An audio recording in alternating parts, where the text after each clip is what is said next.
What up, everybody? It's your boy C through the script here, and I'm back with another decode. This time we have another edition of Murder by the Numbers. In this case, it's a very prominent member of the Filipino community. He goes by the name of Joaquin G. Bernas.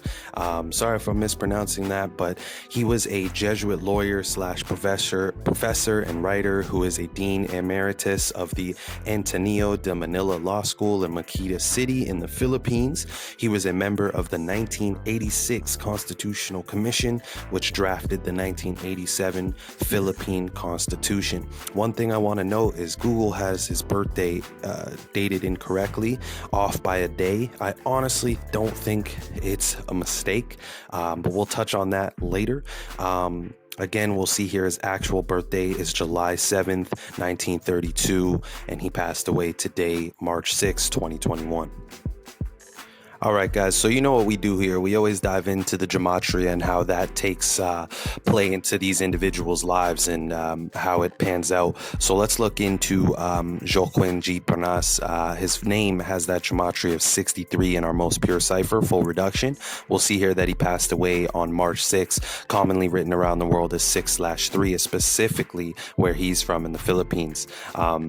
Also, you'll see here that he was labeled a Jesuit lawyer, right?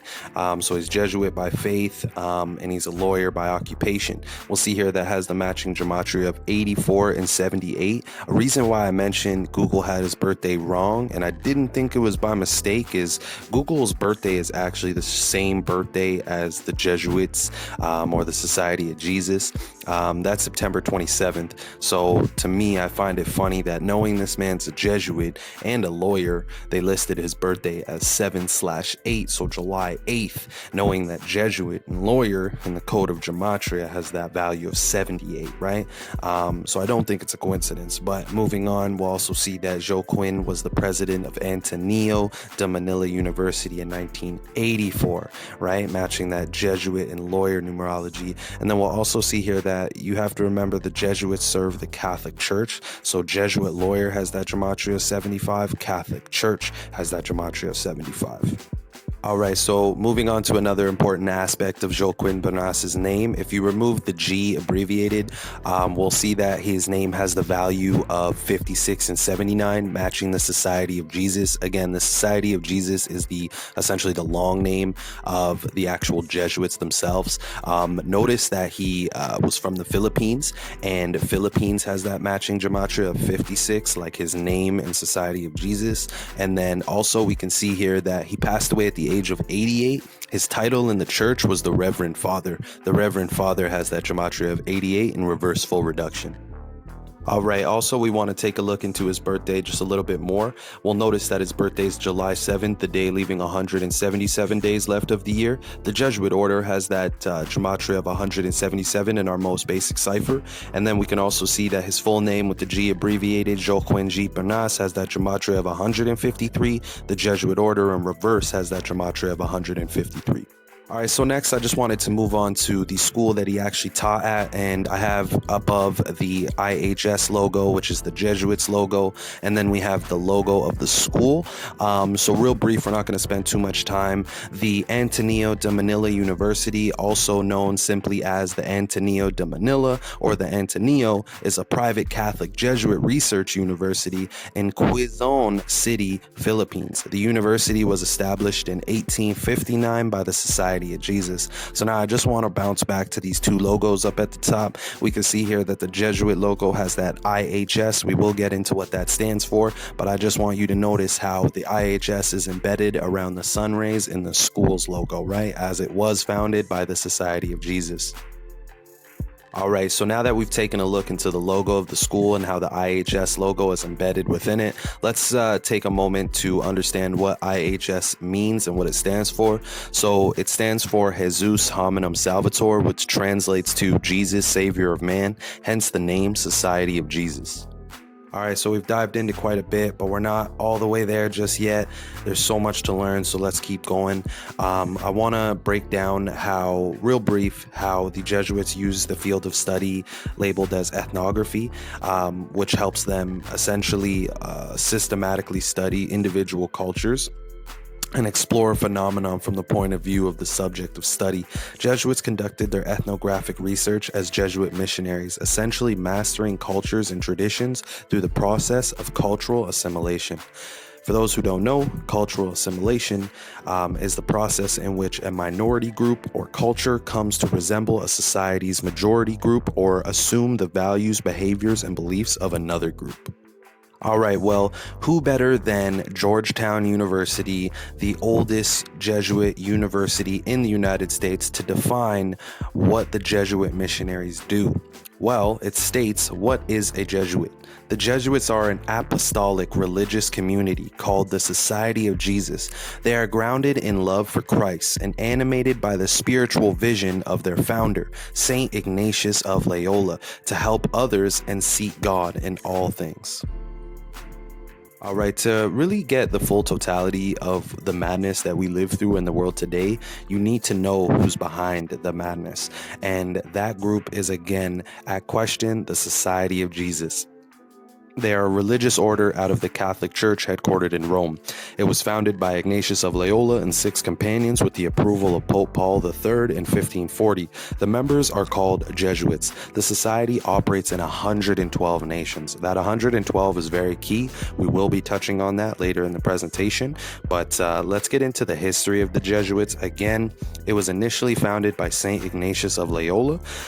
From its founding in 1540, the Society of Jesus has been one of the most important religious orders in the Catholic Church. However, it almost vanished from pages of history when Pope Clement suppressed the Jesuits worldwide on July 21st, 1773. The brief Dominus Act Redemptor, Catherine the Great of Russia, saved the society almost single-handedly. She protected 201 Jesuits she had acquired in 1772 with the first partition of Poland and insisted that they continue their apostolic work as Jesuits. All right, everybody. So we covered quite a bit, but we still got a little bit more to go as we really want to understand more of the history and more, again, pinpoint the numbers that are behind the history. So again, if you remember what I stated earlier, Catherine the Great, the Queen of Russia, was able to save and protect 201 Jesuits. That number 201 holds special weight and value to these people. And I want to show you guys what that number truly means. So I created a list of some 201s that are very relevant. So first, top of the list, we have the first openly Jesuit Pope, Jorge Mario Bergoglio, which has that gematria of 201. Then we have Ignatius of Loyola, the founder. His name is that gematria of 201. Heliocentrism, which is the model that revolves around the sun. Again, the Jesuits have the sun in their logo, which equals 201. Jewish mysticism, which is where gematria comes from, right? That has that gematria of 201. The Jesuit order equals 201. Remember, the Jesuits are a religious order. And then again, knowledge is power equals 201. Again, these people know that withholding the knowledge that they have will help them remain powerful and where they are. Also, the Catholic Pope has that gematria of 201. Remember who established our Gregorian calendar. It was a Catholic Pope. And then the Holy Bible has that gematria of 201. Remember, they're a religious order. So again, that number holds a lot of weight. So that's something that I thought was relevant to touch on. All right, and guys, we really cannot not touch on the current Catholic Pope, the first openly Jesuit, the most relevant, Mr. 201 himself, Pope Francis, shown above, or formerly known as Jorge Mario Bergoglio, the first openly Jesuit Pope who so happened to move from the traditional suites that almost all previous popes lived in and decided to downsize in support of his humble image and live in the suite 201.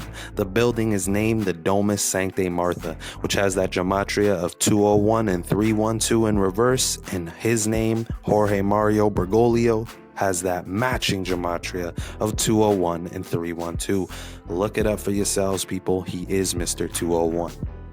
All right, so something that should not be overlooked when you're analyzing the Society of Jesus is the fact that they operate in 112 nations. The practice of gematria is geometry in language, geometry being one of the oldest practices of mathematics. The Jesuits acquired this ancient knowledge from the Hebrew scriptures, deriving from the Talmud and Jewish mysticism. Thus, Kabbalah was formed to better understand the inner workings of the higher power. Again, the number at question is 112. Notice Catholicism equals equals 112, mathematics equals 112. Think about the number 112, right? 1 plus 1 equals 2, basic mathematics.